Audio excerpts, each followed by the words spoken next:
తెలుగు రాష్ట్రాల్లో అతిపెద్ద lift manufacturer lifts ట్రై.com dealership కూడా ఇవ్వబడును. ఏపీలో పాస్టర్ ప్రవీణ్ పగడాల మరణంపై అనుమానాలు వ్యక్తం చేస్తూ వేల సంఖ్యలో పాస్టర్లు క్రైస్తవులు రోడ్డెక్కారు. ఓ పక్క పోస్టుమార్టం రిపోర్ట్ ఆలస్యం కావడంతో రాజమండ్రి ప్రభుత్వ ఆసుపత్రి వద్ద పాస్టర్ల ఆందోళన తీవ్ర ఉద్రిక్తతకు దారితీసింది. పాస్టర్ ప్రవీణ్ మృతిపై నిష్పక్షపాతంగా దర్యాప్తు చేయాలని డిమాండ్లు చేస్తున్నారు.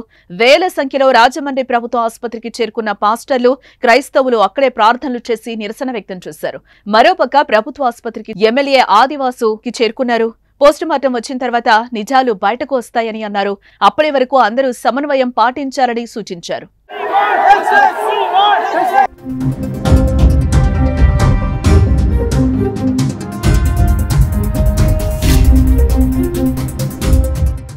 మరోపక్క రాజమండ్రి ప్రభుత్వ ఆసుపత్రి వద్దకు కేఏ పాల్ చేరుకున్నారు. దీంతో మార్చురీ వద్దకు పాల్తో పెద్ద ఎత్తున పాస్టర్లు చేరుకున్నారు. దీంతో వారిని పోలీసులు అడ్డుకోవడంతో స్థానికంగా ఉద్రిక్తత పరిస్థితి నెలకొంది.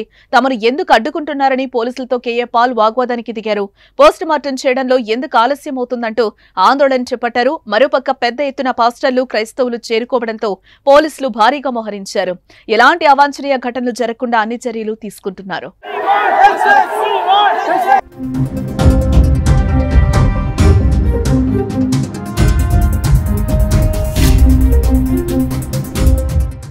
ఇక నిన్న హైదరాబాద్ నుంచి బుల్లెట్ పై సోమవారం రాత్రి రాజమహేంద్రవరం బయలుదేరిన ప్రవీణ్ మార్గ మధ్యలో కొంతమూరు సమీపంలో అనుమానాస్పద స్థితిలో మృతి చెందినట్లు తెలుస్తోంది.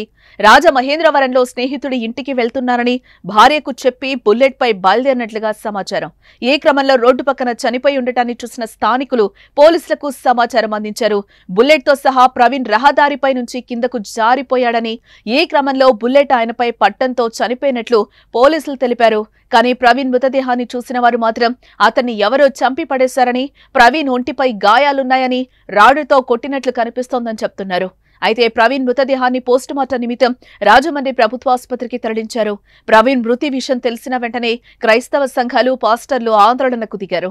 ప్రవీణ్ ను ఆయన ప్రత్యర్థులు ఎవరో చంపేశారంటూ నిరసన వ్యక్తం చేస్తున్నారు. దీనికి తోడు పోస్టుమార్టం రిపోర్ట్ ఆలస్యం కావడంతో ప్రభుత్వ ఆసుపత్రి వద్ద ఉద్రిక్త పరిస్థితి నెలకొంది.